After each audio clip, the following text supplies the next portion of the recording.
வாங்க நம்ம இப்போ கப் கேக்கோட அவுட்புட் பார்க்கலாமா? எப்படி இருக்குன்னு சொல்லிட்டு நல்லா ஸ்பான்ச்சியாக இருக்கும். நெக்ஸ்ட் வந்து நம்ம வந்து இப்போ இந்த சம்மர் டைத்தில் நம்ம ஐசிங் பண்ணி கொண்டு போனால் மெல்ட் ஆகுது. ஸோ நம்ம டிசைனுக்காக தான் இப்போ இப்படி பண்ணியிருக்கோம்.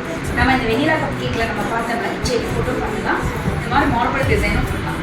இப்போ நான் உங்களுக்கு சொல்கிறது புரியுதில்ல. இன்கேஸ் ஏதோ டவுட்னா நீங்கள் நாளைக்கு ட்ரை பண்ணி பார்த்துட்டு இன்கேஸ் ஏதோ டவுட்னா எனக்கு கால் பண்ணுங்கள். ஓகேவா? நீங்கள் எப்போ வேணாலும் கால் பண்ணுங்கள், நான் ஒரு டவுட்டை கிளியர் பண்ணிடுவேன். ஸோ உங்களுக்கு நாளைக்கு டிசைன் போட்டு காமிச்சு நீங்கள் க்ரியேட்டிவாக ஏதாவது பண்ணி எனக்கு பிக்சர் அனுப்புங்க. இது வந்து பாருங்கள், இதுலேருந்து சாக்லேட் சிப்ஸ் மட்டும்தான் கொடுக்குறேன். இதில் வேணாலும் நான் இதில் சொல்லி கொடுத்த மாதிரியே நீங்கள் அப்ளை பண்ணி பாருங்கள்.